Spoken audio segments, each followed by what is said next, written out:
더불어민주당이 검찰 수사권 완전 박탈, 이른바 검수완박 법안을 당론으로 채택하고 입법 속도전에 나섰습니다.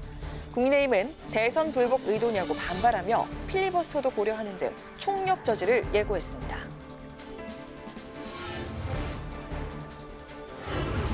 여야가 오늘 15일 국회 본회의를 열고 6일 지방선거 선거구 획정과 관련된 공직선거법 개정안을 처리하는 데 합의했습니다. 최대 쟁점인 기초의회 3인 이상 중대선거구제 도입은 시범 실시 등 논의를 이어가기로 했습니다. 윤석열 대통령 당선인이 대구 달성군에 있는 박근혜 전 대통령 사저를 찾아 늘 죄송했다며 국정농단 수사에 대한 미안한 마음을 전했습니다. 윤 당선인의 취임식 참석 요청에 박 전 대통령은 참석하도록 노력하겠다고 밝혔습니다. 뉴스앤 파워 인터뷰, 오늘은 3월 9일 보궐선거를 통해 국회에 입성한 서울 종로 지역구의 국민의힘 최재형 의원과 함께 향후 의정활동 계획과 목표, 그리고 새 정부 내각 인선에 대한 평가와 검수완박 등 정치권 이슈에 대한 입장 들어봅니다.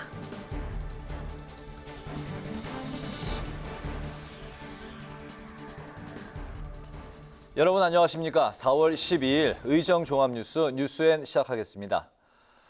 검찰의 수사권 폐지, 검수완박 입법을 놓고 여야가 강대강 충돌로 치닫고 있습니다.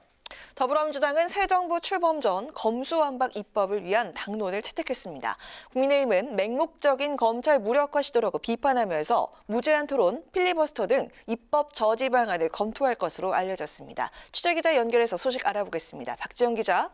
네, 더불어민주당이 검찰의 수사권 폐지, 검수완박 입법 당론 채택을 위한 정책위원총회가 조금 전 끝났습니다. 당론으로 채택됐다는 소식이 막 전해졌는데요.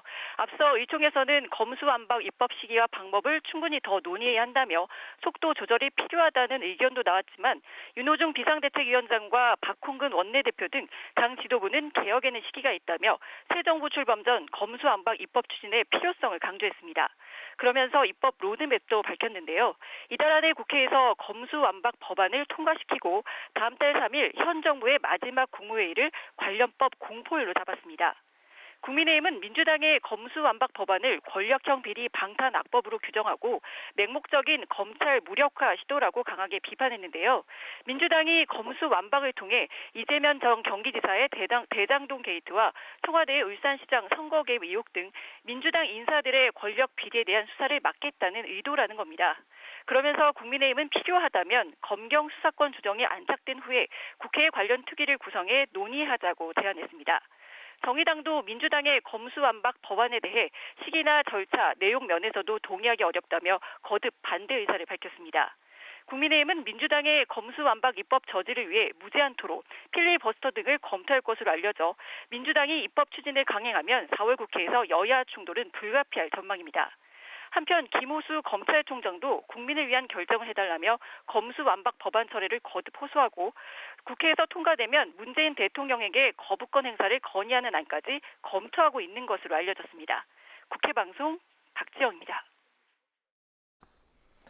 여야가 15일 본회의에서 6월 지방선거 선거구 획정안을 처리하기로 합의했습니다. 다만 최대 쟁점인 기초의원 중대선거구제 도입은 며칠 더 논의를 거치기로 했습니다. 중대선거구를 일부 지역에 시범 실시하자는 중재안도 나왔지만 합의점을 찾지는 못했습니다. 보도에 태윤영 기자입니다. 박병석 국회의장 주재로 열린 여야 원내대표 회동. 이 자리에서 여야는 오는 15일 본회의를 열고 지방선거 선거구 획정 등을 담은 공직선거법 개정안을 처리하기로 했습니다. 다음 달 12일부터 시작되는 선관위 후보 등록을 고려할 때 오는 15일이 법안 처리 마지노선인 셈입니다. 공직선거법 처리를 위한 본회의를 4월 15일 11시에 개최하기로 하였습니다. 다만 처리 날짜만 조율했을 뿐 기초의원 정수를 3인 이상으로 하는 중대선거구제 도입을 두고서는 이번에도 결론을 내지 못했습니다. 더불어민주당은 소수정당의 기초의회 진출 문턱을 낮추기 위해 기초의원 3인 이상 중대선거구제를 도입하자고 주장하고 있습니다. 정의당 역시 기초의원 2인 선거구제 폐지와 중대선거구제 도입을 포함한 선거제도 개혁을 촉구하고 있습니다. 현행 선거법상 기초의원은 2인에서 최대 4인까지 선출이 가능하지만 4인 선거구의 경우 2인 선거구로 쪼갤 수 있다 보니 사실상 거대 양당 독점 형태로 운영되고 있습니다. 윤석열 당선인 또는 안철수 인수위원장께서도 그런 중대선거구제가 소신이다라고 얘기했고 또 그게 바람직하다고 여러 번 언급한 만큼 뭔가 좀 국민의힘에서 전향적인 결단을 좀 내려주시면. 국민의힘은 기초의원 선거에 중대선거구제가 도입되면 지역구가 넓어져 풀뿌리 민주주의에 역행할 수 있다며 반대하고 있습니다. 거대 양당이 기득권을 내려놔야 좀 논의가. 그러니까 그거를 이렇게 선거 임박해서 막 하지 말자는 거죠. 대안으로 박병석 국회의장이 일부 지역에 중대선거구제를 시범 실시하는 방안을 제안했는데 여야는 이 방안도 함께 검토하기로 했습니다. 이런 가운데 여야는 공군 성폭력 피해자 고 이해람 중사 사망사건 조사를 위한 특별검사법 처리에 합의했습니다. 공직선거법과 함께 15일 본회의에서 처리하기로 한 건데 여야 이견을 보였던 특검 추천 방식과 관련해선 법원행정처와 대한변호사협회에서 각각 2명씩 후보자를 추천받기로 합의했습니다. 국회방송 태윤영입니다.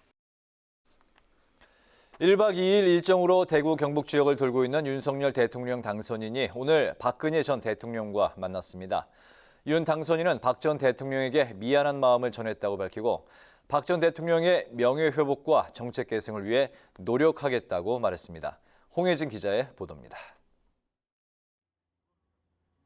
박근혜 전 대통령과의 만남에 공을 들여왔던 윤석열 당선인이 대구 사저를 찾았습니다. 윤 당선인과 박 전 대통령은 유영하 변호사, 권영세 인수위 부위원장이 배석한 가운데 약 50분가량 비공개 만남을 가졌습니다. 윤 당선인은 이후 기자들과 만나 박 전 대통령에게 미안한 마음을 전했다고 밝혔습니다. 아무래도 그 지나간 과거가 있지 않습니까? 어떤 이제 인간적인 안타까움과 또 마음속으로 갖고 있는 이제 또 미안한 마음 그런 것도 말씀드리고. 윤 당선인은 검사 시절 국정농단 사건으로 박 전 대통령에게 중형을 구형했던 것을 염두에 둔 발언으로 보입니다. 권영세 인수위 부위원장은 추가 브리핑을 통해 박 전 대통령이 다음 달 10일 열리는 대통령 취임식에 가능하면 참석하겠다고 말했다고 밝혔습니다. 취임식 부분도 우리 당선인께서 정중하게 요청을 하셨고 박근혜 전 대통령께서도 가능하면 참석하도록 노력하겠다 그런 말씀을 하셨고. 또 윤 당선인이 박 전 대통령의 명예회복과 좋은 정책 계승을 위해서도 노력하겠다고 밝혔다고 전했습니다.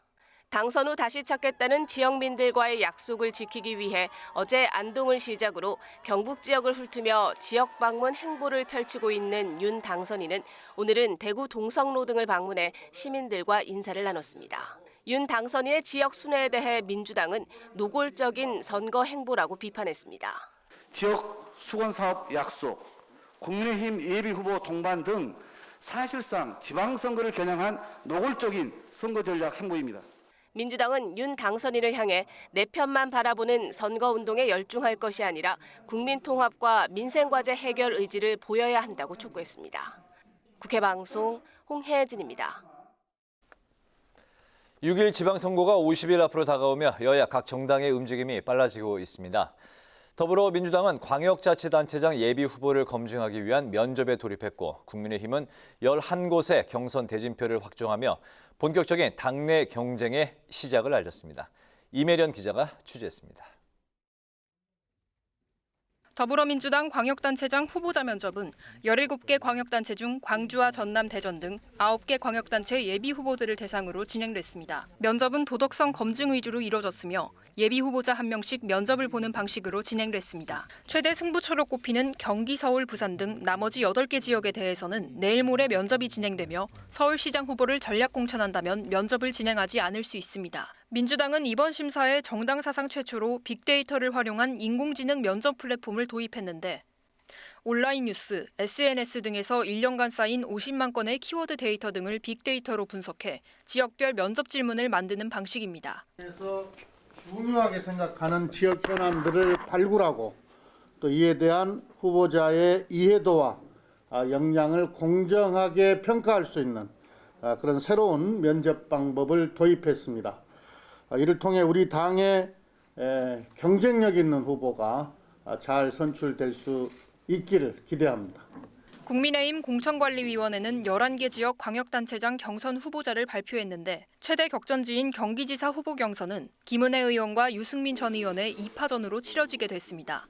충북지사 경선에는 이해훈 전 의원이 탈락하면서 김영환 오재세 전 의원과 박경국 전 충북부지사가 맞붙고 인천시장 후보 경선에는 안상수, 유정복 전 시장과 이학재 전 의원이 진출했습니다. 대구와 강원, 제주 등 3곳의 경선 후보는 발표에서 빠졌는데 대구시장 경선 후보의 경우 이르면 내일 결과가 나올 것으로 보입니다. 광역단체장 경선은 여야 모두 당원으로 구성된 선거인단 투표를 50%, 전국민 여론조사를 50% 비율로 합산하는 방식으로 결정합니다. 국회방송 임혜련입니다. 코로나19가 강력한 전파력으로 순식간에 확산하는 걸 경험하면서 전 세계는 언제 발생할지 모르는 새로운 바이러스 대책을 고민하고 있습니다. 국회에서 국민의힘 송원석 의원 주최로 관련 세미나가 열렸는데 환자 폭증을 감당할 수 있는 의료체계 확충과 보건소 초기 대응 강화가 주요 과제로 지적됐습니다. 김동희 기자입니다. 포스트 코로나 시대에 우리 사회가 준비해야 할 제도를 짚어보는 자리. 먼저 의료 정책과 관련해서는 보건 의료 체계에 비해 감당해야 할 환자가 늘어난 것이 가장 큰 문제로 꼽혔습니다.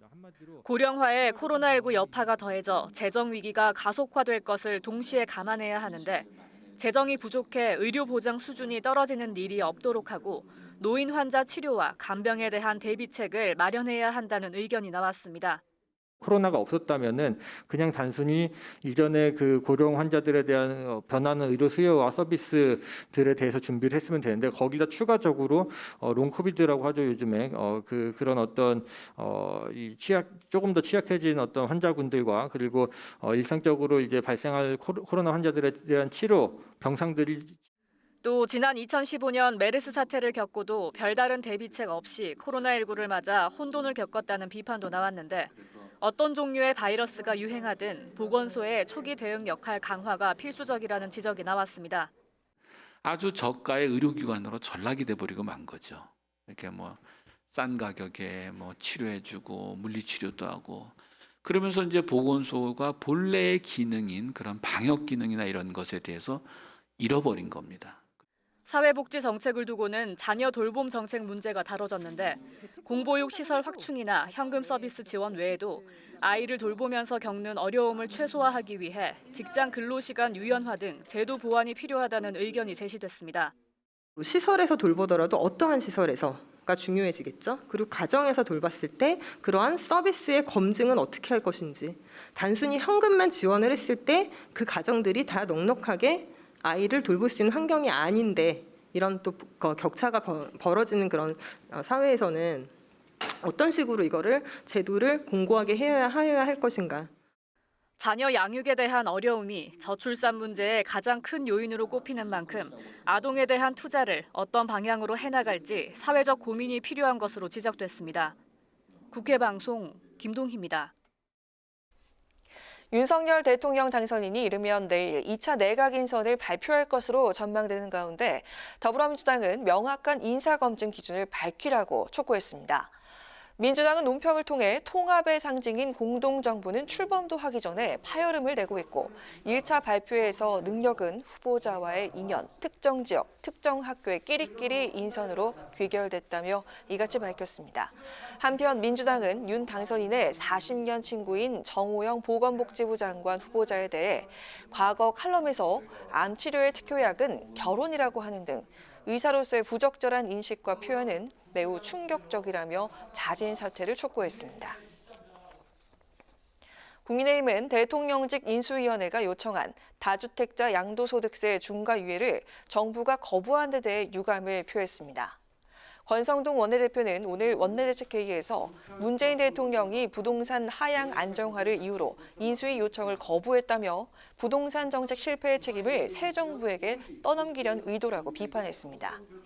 이어 권 원내대표는 새 정부 출범과 함께 시행령을 개정해 양도세 중과유예를 소급 적용하겠다는 약속을 반드시 지키겠다고 강조했습니다. 국회 기획재정위원회는 오늘 19일 인사청문회를 열고 이창용 한국은행 총재 후보자에 대한 자질과 도덕성을 검증합니다. 기재위는 오늘 전체 회의를 열어 이 같은 내용의 인사청문회 실시 계획서를 채택했습니다. 인사청문회에선 42억 원의 재산을 신고한 이 후보자의 재산 형성 과정 검증과 가계부채 관리, 통화정책 방안 등에 대한 질의가 집중될 것으로 보입니다.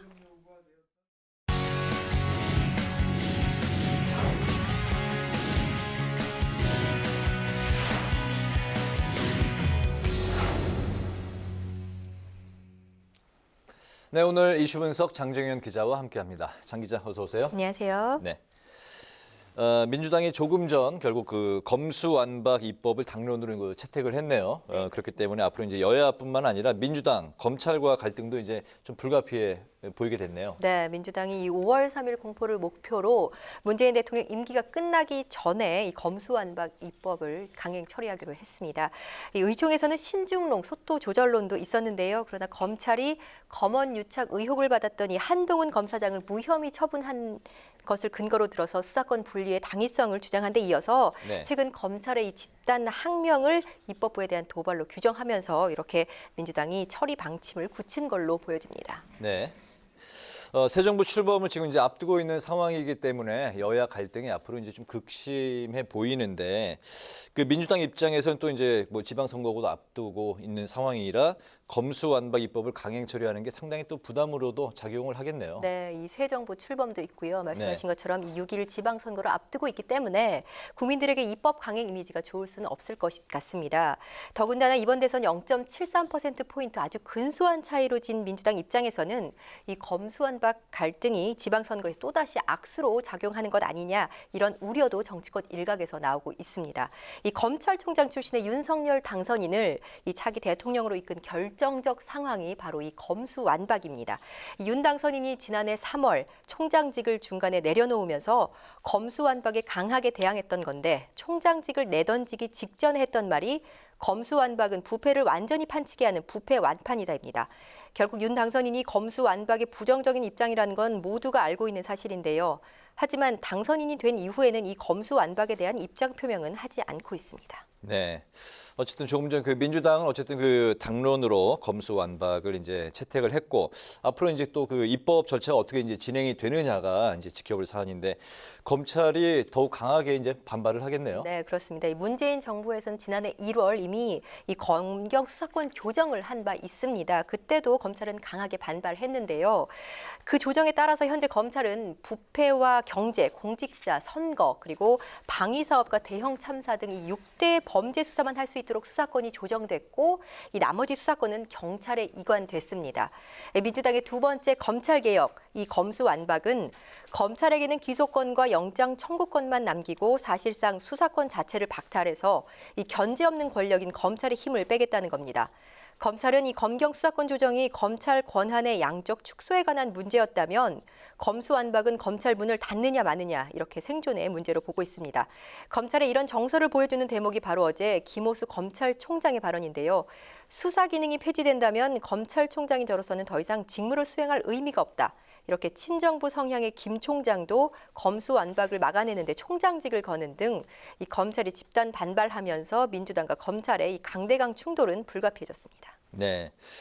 국민의힘은 이 검수완박에 대해서 이제 권력형 비리 방탄 악법이다 이렇게 이제 그 혹평을 하면서 대선 불복을 하니까 검수완박 추진을 하는 거 아니냐 이렇게 이제 반대 입장인데 앞으로 어쨌든 여야 갈등이 상당히 이제 크게 되겠네요. 네, 말씀하신 것처럼 국민의힘은 이재명 비리 방탄법이라까지 명명하면서 이 권력형 범죄를 덮기 위한 것이라고 반발을 하고 있습니다.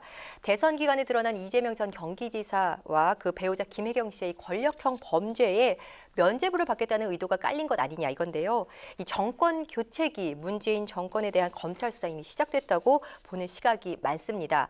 이 검찰이 최근 산업부 블랙리스트 의혹과 관련해 압수수색한 것을 시작으로 울산시장 선거 개입 의혹과 월성 원전 경제성 평가 조작 의혹 등 이 과거 권력이 될 문정부에 대한 수사를 검찰이 본격화할 것이라는 이야기도 나오고 있는데요. 네. 특히 이재명 전 지사와 관련한 대장동 특혜 의혹, 또 변호사비 대납 의혹, 성남 FC 의혹과 관련한 검찰 수사 탄력을 받을 것이란 전망이 많습니다. 윤석열 정부가 출범하고 나서 7월쯤 있을 이 검찰 정기 인사 이후에 이들 수사가 본격화되지 않겠느냐 이건데, 민주당이 이들 수사에 대한 검찰 수사권을 뺏기 위해 정권 임기 종료 직전에 이 검수완박을 밀어붙이고 있다는 겁니다.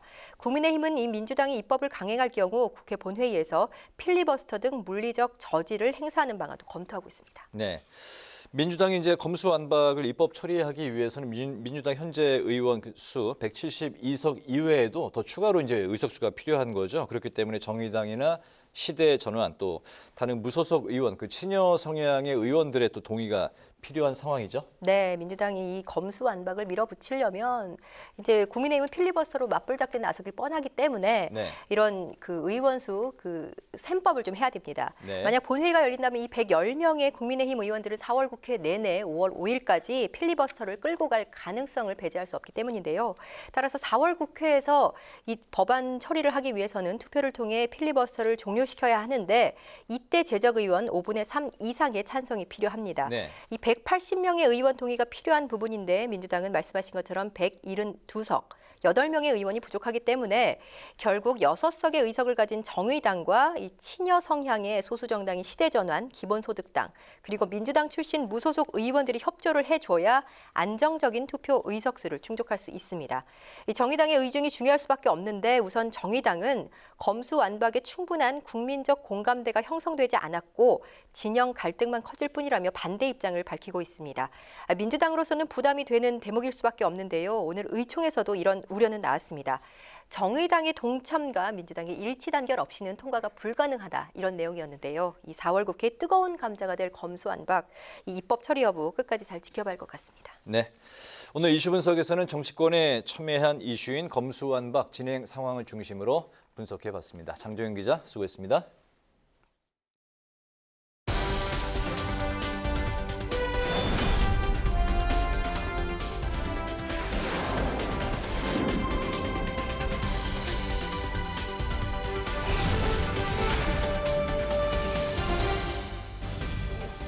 강아랑의 정치톡 시간입니다. 4월 12일 시선을 집중시킨 정치 뉴스 만나보시죠. 첫 번째 정치톡은 병역 특례의 검토 기준입니다. 윤석열 당선인의 대통령 취임 행사에 초청 공연이 거론됐다가 논란이 되자 취임 준비위가 결국 초청하지 않기로 결정한 글로벌 아이돌 그룹이죠. BTS가 최근 병역 특례 문제로 다시 정치권에서 거론이 되고 있습니다. 국민의힘 정책위 의장이자 국회 국방위 간사인 성일종 의원이 오늘 언론과 인터뷰에서 BTS 병역 특례 부여에 대해서 정부와 여야 모두 긍정적으로 생각하고 있다고 밝혀서 눈길을 끌었는데요. 어떤 내용이었을까요? 우크라이나 사태가 난 이후에 한국에도 이 BTS들이 병역의 의무를 다하기 위해서 군에 간다 그러니까 한국에도 지금 현재 전쟁 상태냐, 이러한 문의가 너무 많이 오고 있다는 거예요. 그래서 빨리 검토를 하자라고 하는 양당의 간사 간의 협의는 있었고요. 정부 쪽에서는 가능하면 빨리 좀 처리해줬으면 좋겠다라고는 의사가 왔었습니다. BTS가 군대 간다니까 한국도 지금 전쟁 중이냐를 묻는 문의가 쇄도하고 있다더라. 이렇게 언급을 한 성일종 의원. 여야 간 이견이 없고 정부의 요청도 있었다면서 국회가 곧 BTS의 병역 특례 문제 해법을 위한 본격적인 법 개정 절차에 들어갈 것을 예고했습니다.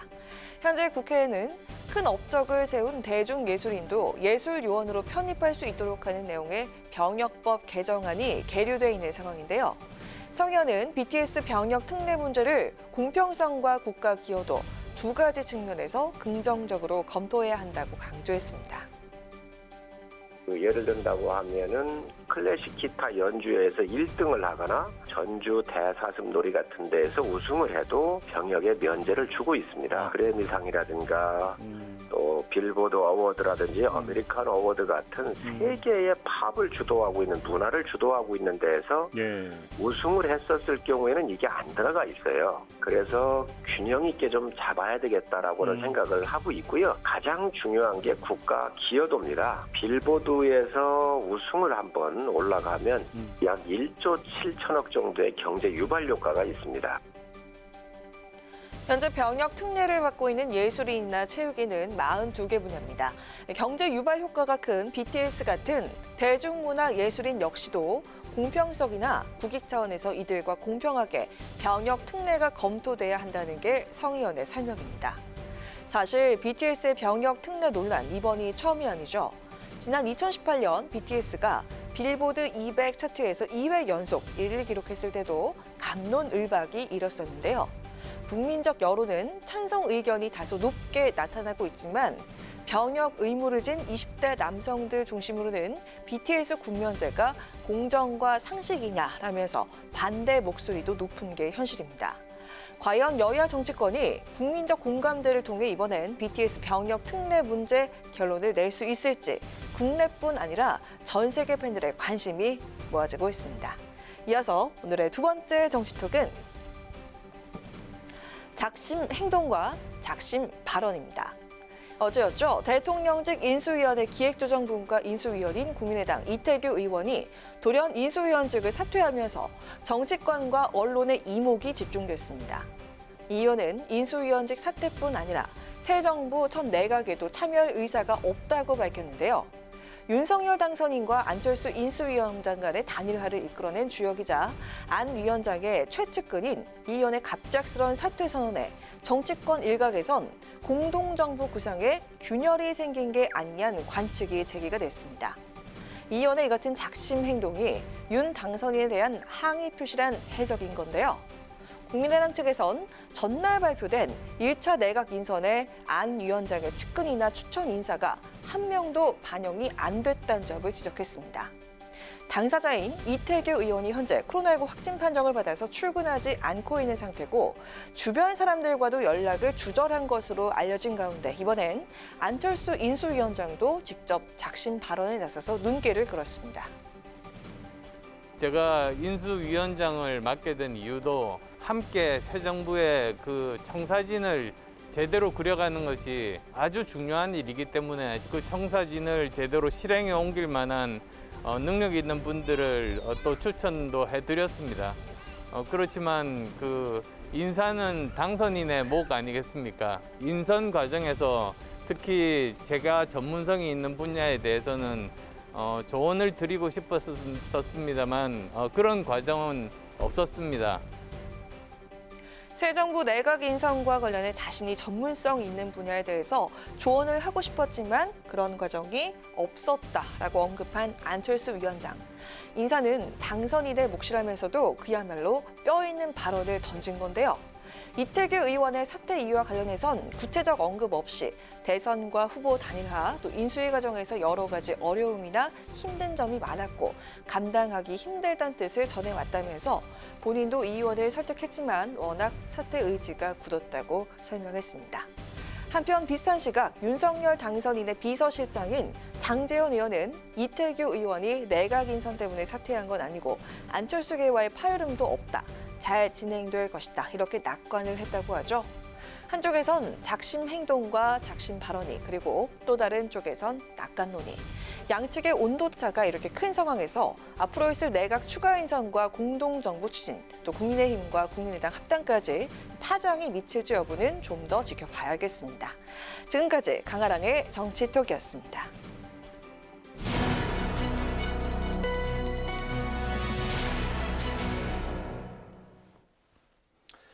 민주당이 오늘 정책의원총회를 열고 이른바 검수완박 등 검찰개혁 입법 추진을 당론으로 채택했습니다. 관련 내용을 민주당 법률위 부위원장을 지낸 현근택 전 상근 부대변인을 전화로 연결해서 짚어보도록 하겠습니다. 대변인님 나와 계십니까? 네, 안녕하세요. 현근택입니다. 네. 오늘 윤호중 비대위원장은 검찰 수사권 완전 박탈 관련 법안을 5월 3일 문재인 정부 마지막 국무회의에서 공포하는 게 목표라고 이제 밝혔었는데 의총에서 조금 전 경론 끝에 결국 당론으로 채택이 됐습니다. 일각에서는 속도 조절론도 나왔다고 하는데요. 민주당이 속도를 내는 이유와 배경부터 들어볼까요?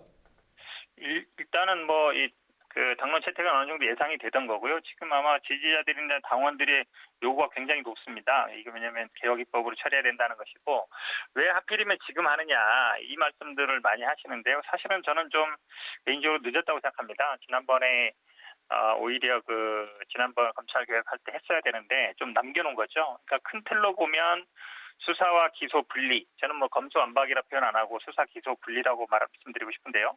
그 방향으로는 가고 있습니다. 근데 지금 지난번에 6개 범죄를 남겨놓은 것인데 저는 이게 오히려 더 혼란을 부추기지 않고 있는가. 저도 현장에서 뭐 이렇게 변론을 한 입장에서 어떤 거는 경찰로 가고 어떤 거는 검찰로 가고 이런 식으로 돼 있거든요. 그래서 오히려 좀 늦었지만 빨리 결론을 내는 게 낫다. 그리고 오늘 또 저 내용을 보면 앞으로 이제 어떻게 갈 것인가. 그러니까 검찰이라든지 지금 국수본을 아마 미국식의 뭐 FBI를 만드는 식으로 간다는 건데 저는 뭐 그 방향이 기본적으로 맞기 때문에 시기를 문제 삼을 필요는 없다 이렇게 보고 있습니다. 네, 하지만 김우수 검찰총장도 직을 걸겠다면서 반대 입장을 분명히 했고요. 국민의힘도 검수완박에 대해서 만행이자 천인공노할 범죄라면서 또 비판과 반발이 거센 상황인데요. 순탄한 처리는 불투명해 보이는데 뭐 타협 여지가 있다고 보십니까? 글쎄요, 뭐 타협은 뭐 일단 검찰 입장에서야 뭐 검찰이 지금까지 뭐 예전에 중수부든 뭐 지난번 검경 수사권 조정이든 뭐 한 번도 본인들의 권한을 내려놓는 거에 찬성해 본 적은 없고요. 지금 뭐 지금 국민의힘도 저는 마찬가지로 보는데 저는 근데 검찰에 이 얘기는 꼭 하고 싶습니다. 예를 들어서 뭐 고검장이라든지 지금 부장검사 이런 분들이 단체로 어떤 의사를 표현하고 있는데요. 우리는 이걸 너무나 당연하게 여기고 있습니다. 근데 여가부 폐지한다고 했을 때 뭐 여가부 장관이나 국장 과장들이 모여서 대책회의하고 반대 입장 표명하고 그러지 않거든요. 검찰도 행정부 소속이고 법무부 소속이죠. 검사도 공무원입니다. 공무원은 단체 행동이 금지돼 있고요. 근데 우리가 너무 쉽게 검사들의 뭐 단체 행동이라든지 이런 거는 용인하고 있지 않은가. 사실은 단체 행동, 공무원 단체 행동 금지돼 있고요. 법으로 처벌도 하게 돼 있습니다. 그런 건 좀 볼 필요가 있다고 보고 있습니다. 검사들만 법이 있지 않다. 이렇게 말씀드리고 싶습니다. 네. 윤석열 대통령 당선인이 오늘 오후 대구 달성군에 있는 박근혜 전 대통령 사저를 방문해서 만났습니다. 이 자리에서 윤 당선인이 박 전 대통령에게 미안한 마음을 이제 전했고 박 전 대통령의 명예회복과 정책 계승을 위해서 노력하겠다고 이제 이야기를 했고 또 취임식 참석 등을 건의했다고 하는데요. 이 부분들을 오늘 어떻게 보셨습니까? 뭐 저는 잘했다고 봅니다. 왜냐하면 뭐 윤석열 당선인 아시다시피 예전에 뭐 직접 수사도 했고 이렇기 때문에 구원이 있지 않겠습니까? 그럼 당연히 풀어야 되는 것이고 일단 전직 대통령 중에 지금 뭐 참석할 수 있는 분이 이제 박근혜 전 대통령밖에 없는데 또 대통령 취임식 안 오는 것도 모양이 이상하거든요.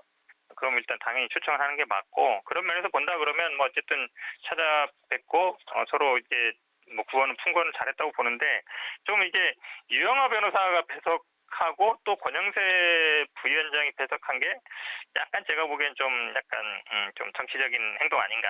특히 이제 유영하 변호사가 대구시장을 출마했기 때문에 그러니까 이 후보거든요. 그러니까 특정 후보를 배석시키는 게 과연 맞나 좀 그런 생각이 좀 들어요. 차라리 두 분이라든지 양측 비서진들이 참여한 게 맞는데 특정 후보를 좀 밀어주기 위한 그런 그러니까 박심 플러스 윤심을 얹히기 위한 게 아닌가. 그러니까 다른 후보들이 보기에는 이게 전직 대통령과 현직 당선인과의 만남인지 아니면 특정 후보를 밀어주기 위한 자리인지 좀 애매할 수 있거든요. 그래서 저는 오히려 이런 정치적인 액션은 좀 아니었으면 좋겠다 이런 생각을 갖고 있습니다. 네, 오늘 말씀 여기까지 듣겠습니다. 고맙습니다. 네, 고맙습니다. 네, 지금까지 현근택 민주당 전 상근 부대변인과 이야기 나눠봤습니다. 새로운 정치를 원하시는 대신에 선거에 자유와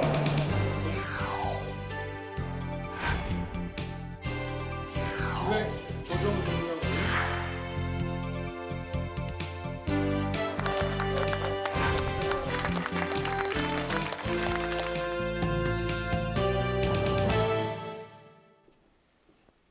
네, 이번 시간은 뉴스앤파워 인터뷰 코너입니다. 윤석열 정부 출범이 한 달도 남지 않은 상황에서 검찰 수사권 등 정치권의 이슈와 지방선거를 놓고 정치권 긴장이 높아지고 있습니다. 오늘은 지난 재보궐선거에서 서울 종로구에 출마해 당선된 분이시죠. 최재형 국민의힘 의원과 함께 최근 현안과 의정 활동에 대한 이야기 나눠보도록 하겠습니다. 의원님 어서 오십시오. 반갑습니다. 네, 반갑습니다. 네네. 지난 그 3구 보궐선거를 통해서 국회에 이제 입성하셨으니까 한 달이 이제 조금 넘었네요. 네, 한 달 좀 되겠습니다. 법조계에 이제 계셨을 때와 또 이제 감사원장으로 공직에 계셨을 때 하고 지금 이제 여의도 이제 국회에 이제 입성하셨는데 어떤 좀 차이점이 있습니까? 어떻게 보내셨습니까? 많이 다르죠. 지난 1년 동안 정말 제가 그동안 겪었던 모든 저희 경험보다 더 아주 극적인 많은 변화가 있는 1년이었습니다. 일단 뭐 제가 지금 하고 있는 그 일과 과거에 제가 했던 법관이나 감사원장으로서의 업무를 비교해 보면은 저는 이제 조직 안에서 시스템 안에서 움직이고 저한테 이제 저에게 주어지는 일들을 처리해가는 그러한 거였다면은 의정 활동이라는 것은 자기가 이제 만들어 나가는 그러한 일들이잖아요. 그리고 일하는 내용도 그 법관으로서 또는 감사원장으로서 하는 일은 과거의 사건에 대해서 뭐 법을 적용해서 어떤 결론을 도출해내는 건데 정치라는 것은 미래를 향해서 어떤 메시지를 던지고 또 국민을 설득하고 이끌어 나가는 그런 것이기 때문에 완전히 다른 그런 새로운 세계에서 지금 새 출발을 하고 있습니다. 알겠습니다. 많이 정말 뭐 다른 생활을 하고 계실 것 같습니다. 네, 그렇습니다. 이제 그 대선에도 출마를 하셨었고 또 지역구가 이제 정치 1번지라고 불리는 이제 종로구였기 때문에 또 언론에 이제 많은 주목을 받았었는데요. 그동안 이제 그 국회 이제 입성하시고 나서 지역 주민들과 많은 소통을 하셨을 것 같은데 어떤 말씀들을 많이 하시던가요?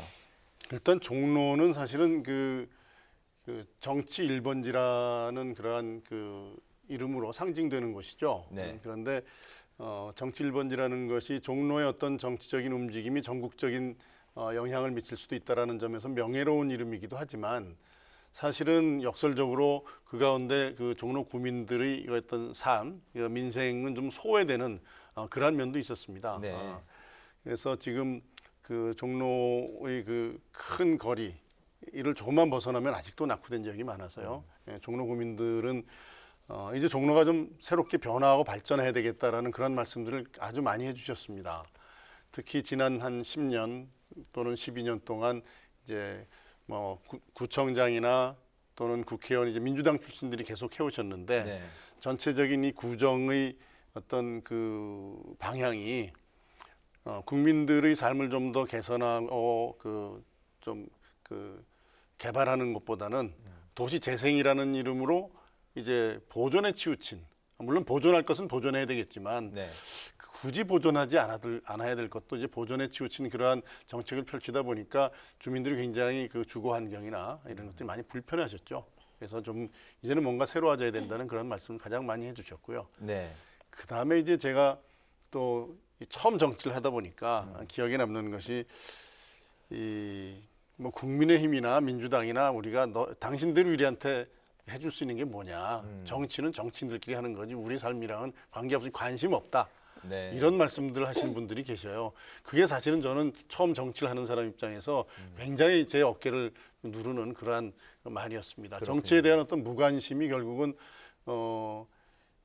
정치인들이 물론 그 정치에 대한 무관심을 초래한 것에 대해서는 반성을 하고 국민들이 좀 더 관심을 가지고 희망을 가질 수 있도록 해줘야 되는데 그게 아니라 자기 마음대로 하는 그런 잘못된 방향으로 나갈 수도 있거든요. 굉장히 이거는 좋지 않은 그런 현상이고 또 국민들이 그런 마음을 가지셨다는 것은 정말 정치인들이 반성해야 되고 잘해야 될 것이다라는 그런 생각을 해봤습니다.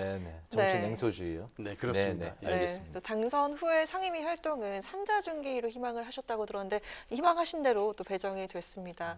감사원장 시절에 그 월성 1호기 조기 폐쇄에 대해서 감사를 또 지휘하셨던 만큼 의정 활동에서도 탈원전 문제점에 대해서 또 관심이 많을 것으로 예상되고 있는데 앞으로 또 상임위 활동은 어떤 부분에 집중을 하실 계획인지 들어보도록 하겠습니다. 네, 우선 뭐 이번에 보궐선거로 저희가 들어왔기 때문에 들어갈 수 있는 상임위가 이제 몇 개 안 됐습니다. 그래서 저는 산자중기위로 들어간 게 좋겠다는 희망을 했는데 다행히 그렇게 배정이 됐고요. 일단 뭐 제가 산자중기위로 이제 희망을 한 것은 이 산자중기위가 우리 그 서민들이 경제, 삶과 좀 많이 밀접한 연관이 있는 그런 곳이라고 저는 생각을 해서 그곳으로 지망을 했습니다. 특히 이제 뭐 전기, 석유, 가스 이런 에너지 문제는 모든 산업의 기본이 되기도 하지만 그 에너지 그 요금이라든지 이런 것들은 그 물가에 직결되고 또 서민들의 생활과 직결되는 부분이 있고요. 그다음에 중소기업은 역시 이번에 코로나 2년이 넘는 이제 코로나 그 사태 때문에 가장 힘들으셨던 분들이 중소기업 소상공인들인데 그분들에 대해서 정부가 해야 될 일들을 좀 더 잘할 수 있는 방안이 무엇인가 고민할 수 있는 그러한 분야여서 제가 산자중기로 희망을 했습니다. 그리고 또 하나는 이제 제가 이제 법조인으로서 관심을 가지고 있는 부분은 각종 산업에 대한 과도한 규제들이 있습니다. 물론 규제라는 것이 다 이제 규제 하려는 그런 그 이유들이 있지만 그것이 과도하게 되면은 사실 기업의 창의나 기업의 어떤 자유로운 활동을 억제해서 결국 국가 경제의 마이너스 요인으로 작용되는 게 있거든요. 네. 그래서 그런 것들 한번 스크린해보고 또 과도한 규제들을 좀 합리적으로 조정하는 역할도 좀 해보고 싶다라는 것이 이제 산자위를 제가 희망하게 된 그 동기인데 이제 하반기 국회에 좀 조정이 있을 것 같아서 계속 남아 있을지는 잘 모르겠습니다. 알겠습니다. 아무튼 뭐 희망하신 그 상임위로 그래도 가신 거군요. 알겠습니다. 그 민주당이 추진 중인 이른바 그 검수완박 그 법안이 그 조금 전 저희 그 방송 직전에 당론으로 결국 이제 채택이 됐습니다. 무거운 마음으로 이제 지켜보셨을 것 같은데요. 그 민주당이 이제 의총으로 채택을 한 이 검수완박 판사 출신이신데 어떻게 지금 바라보고 계십니까? 사실은 그 검경 수사권 조정을 하면서 이제 부패 범죄, 경제 범죄, 공무원 범죄 등 6개 범죄를 이제 검찰이 수사 대상으로 그대로 남겨놓았고, 네. 그게 이제 이 정부의 검찰 개혁의 성과라고 이렇게 막 그 자랑했던 게 얼마 되지 않습니다. 그런데 이제 와서 그 나머지 이제 6개 범죄에 대한 검찰의 수사권을 완전히 박탈하겠다고 하는 것은 과연 그동안에 이걸 박탈해야 될 어떤 상황의 변화가 있었는지에 대한 납득할 만한 설명이 없습니다. 그래서 그 부분에 대해서는 국민들이 많은 이제 그 의문을 가지고 계실 거라고 생각을 하고요. 사실은 어제인가요? 송영길 의원이 이제 그 검수완박에 대한 그 야당의 반발에 대해서 뭐 권력이 말을 잘 듣는 경찰에 수사권을 더 주겠다는데 너네가 권력을 잡았으니 그게 무슨 왜 그걸 가지고 문제 삼냐 이런 취지로 이제 말씀을 하셨던 걸로 제가 기억을 해요. 저는 그 말을 들으면서 이게 그동안 이 정부가 이 소위 말하면 뭐 수사권 조정이라든지 검찰 개혁이라는 것을 하면서 가지고 있었던 속뜻이 결국 드러나는 발언이 아닌가 하는 생각을 했습니다. 권력의 말을 잘 듣는 곳에 더 많은 그 힘을 실어주는 것이 검찰 개혁의 본질이었나? 저는 이제 그런 의문을 가지게 되죠. 그 내용이 사실은 그런 뜻으로 비춰질 수 있거든요. 그리고 그렇기 때문에 이 소위 말하면 그 검찰 개혁을 위해서 6개 범죄를 제외한 나머지에 대한 그 수사권 검경 수사권 조정을 검찰 개혁의 큰 성과로 내세웠던 이 정부가 어떤 합리적인 설명도 없이 검찰의 수사권을 완전히 박탈하겠다는 것은 그렇다면은 그것은 현 정부의 어떤 그 핵심 실세들의 비리라든지 또는 지난번에 많이 문제가 돼 선거 과정에서 문제됐던 이재명 후보와 관련된 여러 가지 비리에 대한 수사를 검찰 수사를 차단하려는 그러한 의도가 있지 않느냐는 의심을 하게 되죠. 근데 더 근본적인 문제는 뭐 현 정권에 대한 어떤 방탄을 위해서 그 법을 개정한다는 것은 이례적으로 이제 뭐 끝나는 것이지만 사실 최근 그 뭐 부패라든지 공무원 범죄, 경제 범죄들 진흥화하고 있습니다. 그래서 이 수사와 기소권을 완전히 분리해 버린다면 그 수사에 공백이 생기지 않을 수 없고요. 그렇다면은 결국은 이러한 그 부패 범죄들 지능형 범죄들에 대한 수사에 공백이 생기고 그 피해는 고스란히 국민들의 몫으로 돌아갑니다. 그렇기 때문에 이 문제는 아주 신중하게 접근을 하고 이렇게 갑자기 그냥 당론으로 정해서 밀어붙일 것이 아니라 충분한 논의를 통해서 국민적인 공감대를 이룬 다음에 추진해야 될 문제가 아닌가 저는 그렇게 생각합니다. 네. 또 새 정부 출범을 앞두고 국회에 대해 긴장감이 좀 높아지는 모습인데요. 지난 휴일에는 윤 당선인이 8명의 1차 내각 인선을 발표를 했습니다. 이번 인선은 한덕수 국무총리 후보자가 직접 그 윤 당선인에게 추천서를 제출했다고 하는데 윤석열 정부의 초대 내각 인선 면면 최 의원께서 어떻게 평가하시고 또 어떤 점이 특히 눈에 띄었는지 들어보도록 하겠습니다. 그 윤석열 이제 당선인이 그 선거 과정에서 여러 차례 강조한 것이 뭐냐면은 능력 있는 인사를 적재적소에 배치를 해서 그들과 함께 국정 운영을 하고 그들에게 많은 책임을 실어주겠다 그랬습니다. 그중에 또 가장 중요한 것이 하나가 국무총리에게 헌법상 보장된 실질적인 국무위원 제청권을 보장해 주겠다. 뭐 이런 취지의 이야기를 했고요. 그런 측면에서는 이번 인선이 어떤 지역 할당이라든지 뭐 학교에 대한 어떤 배려라든지 뭐 이런 것보다는 실질적으로 이 어려운 난국을 타개할 만한 어떤 역량이 있는 분이 어떤 분인가라는 것에 방점이 주어진 그러한 인선이라고 저는 생각을 하고 있고요. 특히 이제 한덕수 총리 지명자, 총리 후보로 지명된 한덕수 지명자가 정부조직법에 따라서, 물론 헌법에 근본적인 그 원칙이 있지만 정부조직법에 따라서 그 제청을 했다는 것은 윤 당선인이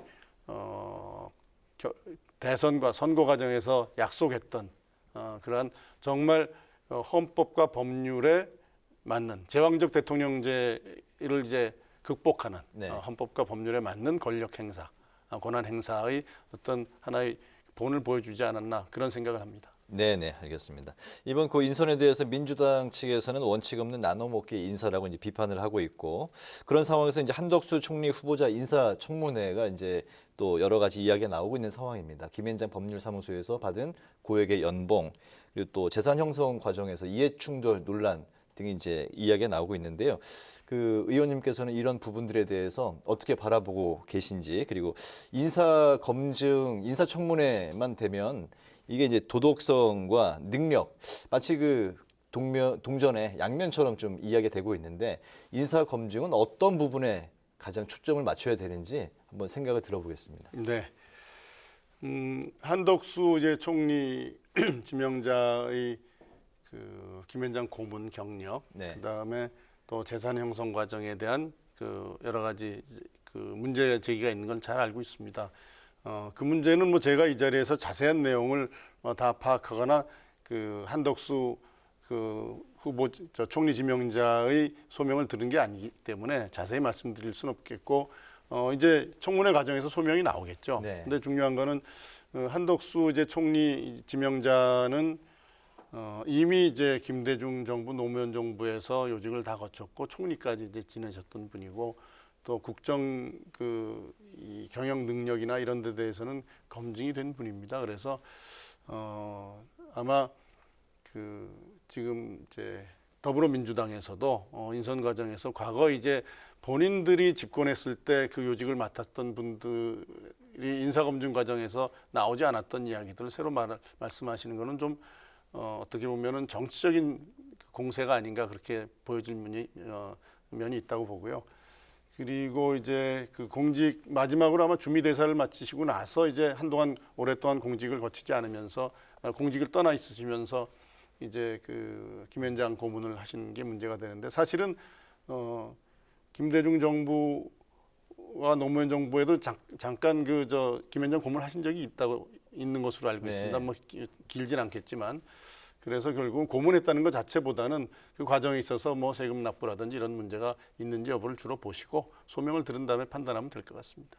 네, 인사검증에서는 어떤 부분이에요?